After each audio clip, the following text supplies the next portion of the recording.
The essay, and by that I mean any essay, both invites and maybe even demands the idiosyncratic charms of the first-person I. An essayist is tethered to her own body and limited by her historical moment, and so the voice within all essays on any topic is inherently subjective, even if a writer is trying to sound neutral or unbiased. And I actually believe that that's as it should be. The prominent writer and critic, Philip Lopate, says that the essay writer's subjectivity should be unashamed.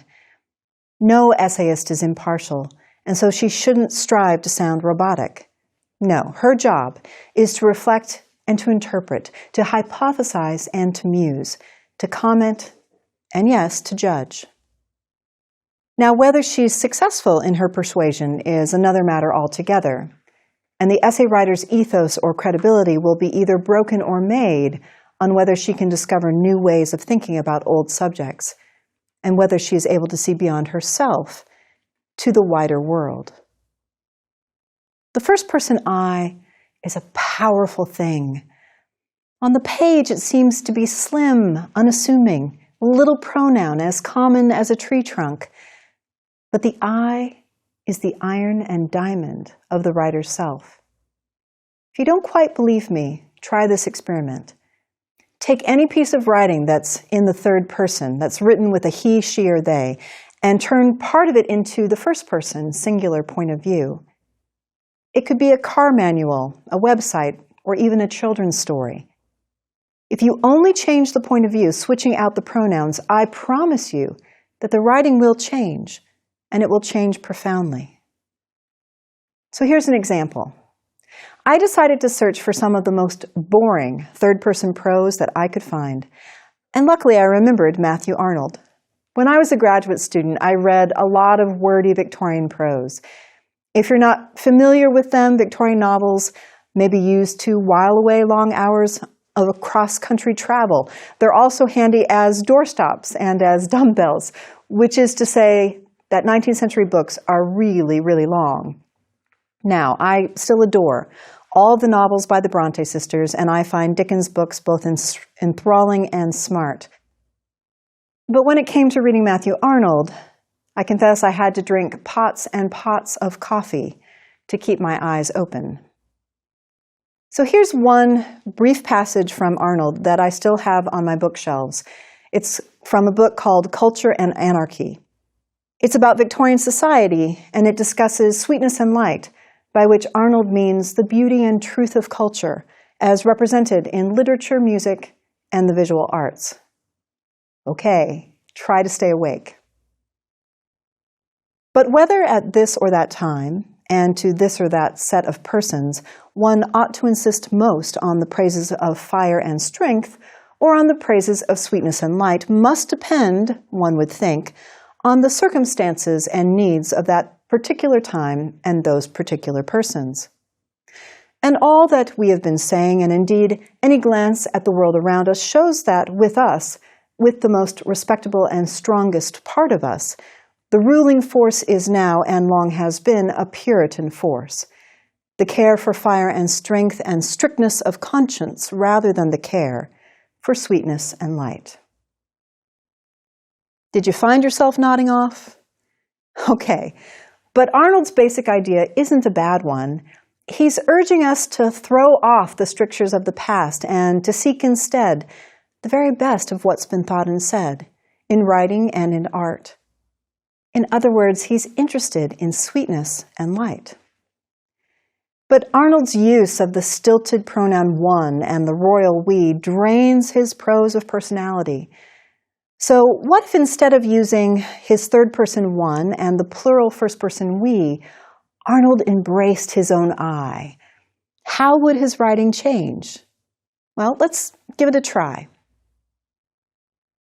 But whether now or later I should most praise fire and strength or praise sweetness and light depends, I think, on the circumstances and needs of what I find at a particular time and with particular people. And all that I've been saying, and in fact, any glance at the world around me shows that, with me at least, with the most respectable and strongest part of me, The ruling force is now, and has long been, a Puritan force, in which I've been taught to care more for fire and strength than for sweetness and light. Okay, it's still 19th century diction and syntax, but all of a sudden, Arnold feels more confessional, more close. The moment I personalized him, Arnold started questioning himself. He dissected his own knowledge and admitted his own ignorance. He said, "I think," instead of "one would think," claiming these ideas as his own, not some hypothetical, made-up narrator's. Philip Lopate says that part of the reason that readers trust a good essayist is because such a writer is willing to expose his own betrayals, uncertainties, and self-mistrust. His sincerity issues from an awareness of his potential for insincerity. And this grants the writer a doubled authority. So the I point of view automatically gives an essayist a stronger credibility or ethos. Another well-known essayist named Vivian Gornick agrees with Lopate, and it's the betrayals, uncertainties, and self-mistrust within that I narrator that makes essays so darn compelling. In Gornick's very smart book, The Situation and the Story, she explains, "In nonfiction, the writer has only the singular self to work with, so it is the other in oneself that the writer must seek and find to create movement. The piece builds only when the narrator is involved not in confession, but in this kind of self-investigation. To see one's own part in the situation, that is, one's own frightened or cowardly or self-deceived part, is to create the right dynamic." So how is this done? How does an essayist take personal experience and transform it into a detached persona? And how do you speak about things beyond yourself that are of value to a disinterested reader? To answer these questions, let's get down to some nitty-gritty. We'll start with the 3 promises inherent in using the first-person perspective to shape a persona within an essay. These 3 promises are intimacy, experience, and empathy. And to give you examples, I'm going to look at the beginnings of 3 different essays. Each of them is told through an I speaker. The first promise of the I perspective is intimacy. Now, as I've said, the first-person point of view gives an essayist an inherent ethos or credibility. This ethos is automatic because the writer is a witness to whatever he's writing about. He's speaking about what he believes is true to his readers and in a confidential voice. It's like having someone talk privately with you in a cozy booth. But in an essay, there are no eyes to gaze into, no mouth to study, no inflection of the voice to catch, no body posture to interpret. Your language must do all of the work of making the reader feel as though you value them enough to be sincere and unguarded in what you have to say. The Italian writer Natalia Ginzburg, who lived through most of the 20th century and survived the Holocaust, establishes an easy, seemingly effortless intimacy at the outset of her fascinating essay entitled He and I. Here is how her essay begins. He always feels hot.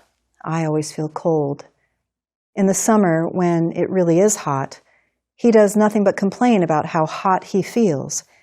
He is irritated if he sees me put on a jumper in the evening. He speaks several languages well. I do not speak any well. He manages, in his own way, to speak even the languages that he doesn't know. So the persona that Ginzburg creates is interesting in and of itself. Her speaker's diction is commonplace. Her syntax is a series of contrasting parallel constructions, almost like a melody followed closely by harmony, and her images are consistently domestic. Ginzburg doesn't name the he, although it's pretty clear that he is her husband, and I would argue that this lack of identification suggests intimacy instead of impartial objectivity. Ginzburg doesn't need to name the he because the man is known so thoroughly by the speaker. So Ginzburg starts with generic assertions about how her husband always feels hot, whereas she is always cold, but almost immediately she complicates and personalizes the statement by mentioning a specific season, summer, when it's really hot, and confides that when it's sweltering, her husband does nothing but complain. And not only does he complain, he's irritated if she's chilly and pulls on a sweater. So this he has a clear personality, the attitude and temperament of a specific man. Now, Ginsburg doesn't just complain about her complaining husband. If that's all her essay did, it would be tedious. She's also willing to confess her own foibles. In the opening, she admits that she doesn't speak any foreign languages, even though her husband speaks several. And the remainder of the essay is similarly even-handed in how Ginsburg reveals the limitations of this man and of herself from behind their marital curtain. The persona's unabashed honesty about daily, private, and intimate interactions between her and her husband make this he feel like someone a reader already knows. And so Ginsburg is able to create and to sustain a wonderful tension between the generic he, that everyday husband, and a highly specific one, her husband. The strategy creates intimacy between Ginsburg and her readers, and potentially readers find a kind of recognition in her piece, particularly if they are married themselves. Okay, so if the first-person perspective promises intimacy, it also offers the promise of witness. For whatever the I narrator tells the reader, he truly experienced it in the breath and bone, bricks and mortar world beyond the essay. He felt it.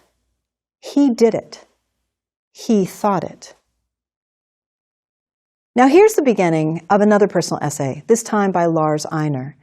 It's called On Dumpster Diving, and it starts in this way. Long before I began dumpster diving, I was impressed with dumpsters, enough so that I wrote the Merriam-Webster Research Service to discover what I could about the word dumpster. I learned from them that dumpster is a word belonging to the Dempster Dumpster Company.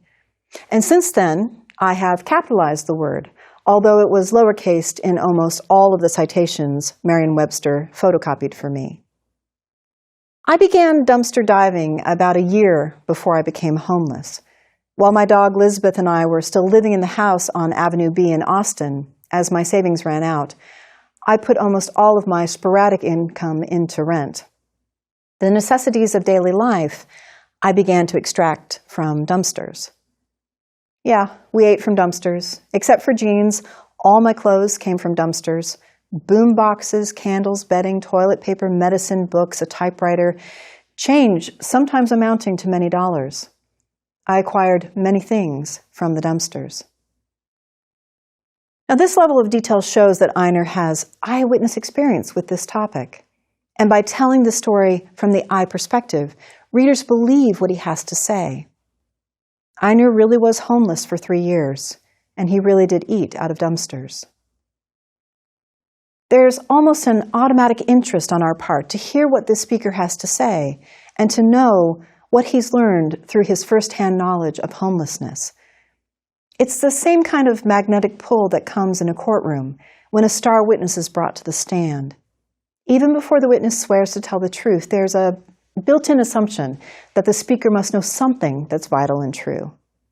So when an essay writer wields that iron and diamond of the first-person I, he's promising to give you the truth, the whole truth, and nothing but the truth, at least as he lived it. Okay, so the third and final promise of the first-person persona is empathy, which is an essential part of the pronoun I. As I often tell my students, when you're in the presence of the I, you're actually in the presence of miracle. And I really do mean honest-to-goodness miracle. For when you speak of yourself, you say, I did this, or I thought that. And when I talk about myself, I also say I. Most importantly, when your readers refer to themselves, they too use I.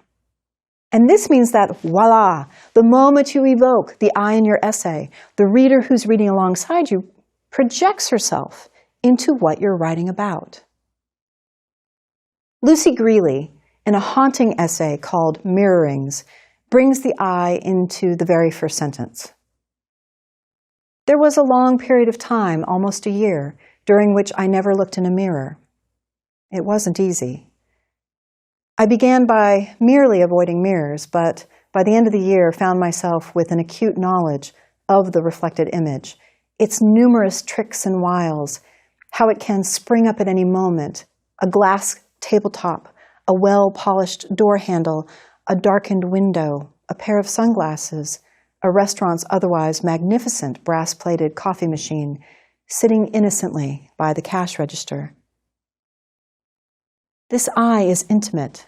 It's the perspective of witness candor and confidence, and it's realistic. It magically moves from the self to the world, from indifference to empathy, within the pronoun of the I itself. The first-person point of view is nothing less than a gift to essayists. Okay, now that I've talked about the three main promises of the first-person point of view, intimacy, experience, and empathy, let me discuss the three perils of this perspective. To give you an extended example of these perils, I'm going to draw from my own experience in working on what was a very difficult essay for me to write. I called the essay Lip Service, and this is how the piece starts out. When I'm at dinner or drinks with colleagues, I sometimes joke that my daughter has been orphaned by my profession. It's a line I picked up from one of my students, a young man named Toby, a student who has the odd distinction of having taken me for 7 separate courses, who is the youngest son of my department chair, and who, like me, is the product of 2 academic parents, that rare and awful upbringing. Once, when Toby and I met to discuss his senior project, we got distracted and started talking about what it was like to grow up in a house full of PhDs, about playing grading with our siblings. I gave my younger sister A's or F's on her doodles, depending if I liked them. About learning to drink coffee with lots of sugar and fake cream, all that was available in our parents' offices, and about whooping or skulking through the halls of various college buildings, waiting for mom or dad to finish up with a student. At some point, Toby said, "Yeah, I was orphaned by the profession, man. I raised myself." And though he continued to tease about how he'd carefully learned to avoid using lay, lie, laid, or lain in any sentence, that's another thing we have in common, both sets of parents are English professors, I was too struck with what he'd just said to hear much else. Without meaning to, Toby had just put his finger on my own heart's bruising, this tender belief that my own commitment to the profession had forsaken my daughter. Yet to say that my daughter Catherine has been orphaned by my profession is frankly a line out of a Hollywood tragedy, a line that takes the responsibility off my own shoulders and blames instead my line of work. If I am honest in the telling, I must write that my daughter has been orphaned by me, by my own choices.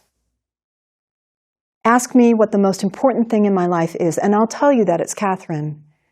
Every night when I kiss her, even if she's already asleep when I get home, I rub my nose in her hair, smell her weedy, warm, little girl smell, and whisper that I love her more than anything.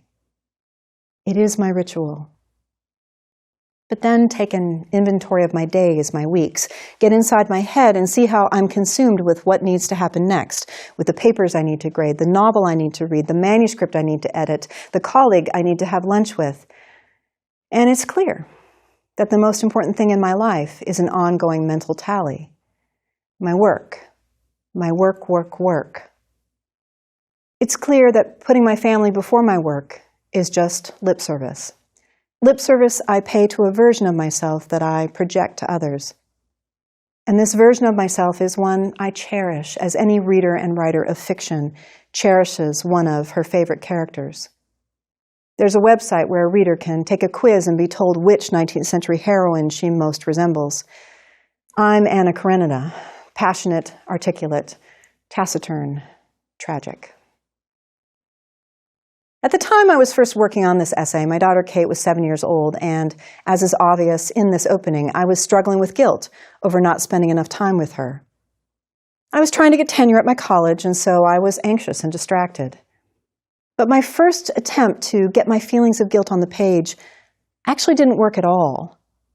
Why not? Well, because I went down the rabbit hole of the dark side of the first person, and I engaged all 3 of its perils: too much telling, egoism, and small-mindedness. There's a well-known adage in the world of writing that says, show, don't tell. In a nutshell, this means that a writer should strive to demonstrate her character's thoughts and feelings through the character's actions, meaning through her behavior, her choices, and how she interacts with others. In fiction, when a writer puts a character into a scene and we readers get a chance to see him in motion, to observe him as he speaks lines of dialogue, makes gestures, and moves through space and time, not only is this character more realistic, he's more interesting. If the character just rattled off what he was thinking and feeling without demonstrating how and why he was having those thoughts or experiencing those emotions, then he would be dull. In essay writing, the truth speaker's main job is to tell that truth as she sees it. So essays are a genre that, by necessity, reverse the rule of show, don't tell. And yet there's still a problem when an essay writer just tells and tells and tells. There are few authors who can make a stream of consciousness story incredibly compelling. Virginia Woolf comes to mind. But most of us essayists need to show and to tell. So my first draft of the essay Lip Service was almost all telling. In fact, it's fair to say that it was a rant, a long, drawn-out howl. I wasn't really thinking about my readers. It was more like a journal entry than an essay. I was using a poor me first person rather than the truth-telling I. Think daytime talk shows. Immature essays are often packed with TMI, too much information. There are just way too many feels, as my daughter says now, instead of incidents and actions. So, in the revision process, I made sure to fake scenes throughout my essay. Now, by fake, I don't mean that my scenes were fictional. All of them actually happened.